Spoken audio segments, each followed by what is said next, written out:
Hello বন্ধুরা, আশা করি আপনারা সবাই ভালো আছেন। আজ আবার আপনাদের সামনে চলে এসেছি একটা নতুন ভিডিও নিয়ে। আজ আমাদের গন্তব্য ছিল নারায়ণগড় রাজবাড়ি। এই রাজবংশটির প্রতিষ্ঠা হয়েছিল 671 বঙ্গাব্দে বা 1264 খ্রিস্টাব্দে এবং এই রাজবংশটির প্রতিষ্ঠা করেছিলেন রাজা গন্ধর্ব নারায়ণ পাল। নারায়ণগড়ের পাল রাজবংশ 1949 সালে ভারত সরকারের সাথে মিশে যায়। তাই বলা যেতে পারে এই রাজবংশের রাজত্বকাল ছিল 1264 সাল থেকে 1949 সাল। নারায়ণগড় রাজবাড়ির ঐতিহাসিক গুরুত্ব কিন্তু অপরিসীম। শ্রী চৈতন্য মহাপ্রভু 1510 সালে যখন নীলাচলের উদ্দেশ্যে যাত্রা করেছিলেন তখন এই রাজবাড়ির আতিথ্য গ্রহণ করেছিলেন এবং আতিথ্যে সন্তুষ্ট হয়ে তিনি নিজের নাভি থেকে তৎকালীন রাজাকে চন্দনটিকা পরিয়ে শ্রীচন্দন উপাধি দান করেছিলেন।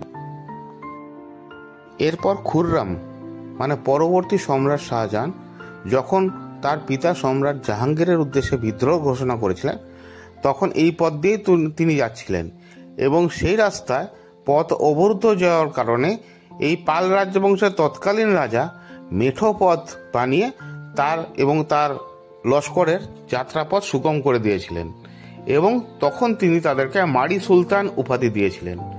মারি সুলতান শব্দটির মানে হচ্ছে মেঠো পথের রাজা।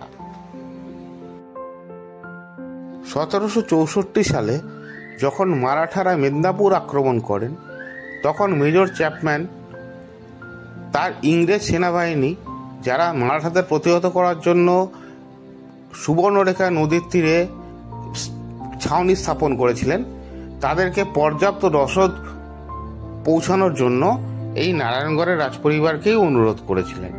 তাই বলা যেতে পারে প্রতিটা যুগে এই নারায়ণগড় রাজপরিবারের অবদান কিন্তু অপরিসীম আর এনাদের ঐতিহাসিক গুরুত্বও কিন্তু অপরিসীম। নারায়ণগড় স্টেশনে নেমে আপনারা যে কোনো টোটোকে বললে আপনাদের নিয়ে চলে যাবে বা দীঘা বা ওড়িশাগামী যে কোনো বাসে যেটা খড়গপুর হয়ে যায় আপনার নারায়ণগড়ে নেমে সেখান থেকে টোটো বা টোটোতেই বেশিরভাগ অটো খুব কম চলে আপনারা নারায়ণগড়ের রাজবাড়ি পৌঁছে যেতে পারেন। আবার 1764 সালে মারাঠারা যখন মেদিনীপুর আক্রমণ করেছিল তখন তাদের প্রতিহত করার জন্য ব্রিটিশ আর্মি সুবর্ণরেখার নদীর তীরে ছাউনি করেছিল।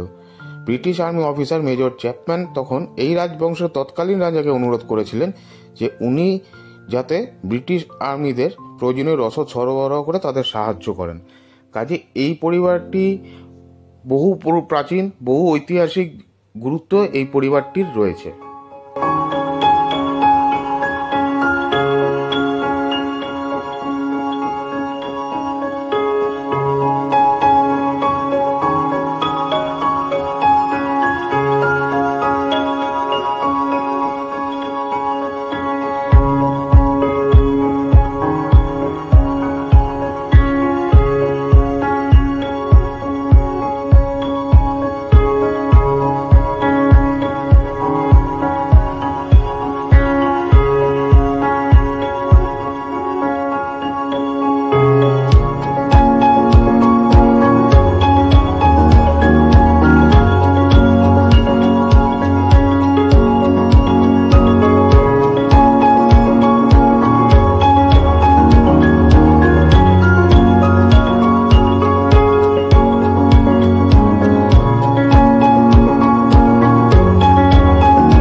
ইনি হলেন এই রাজবংশের 29তম প্রজন্ম, শ্রী মণিকিঙ্কর পাল শ্রীচন্দন মারি সুলতান মহাশয়।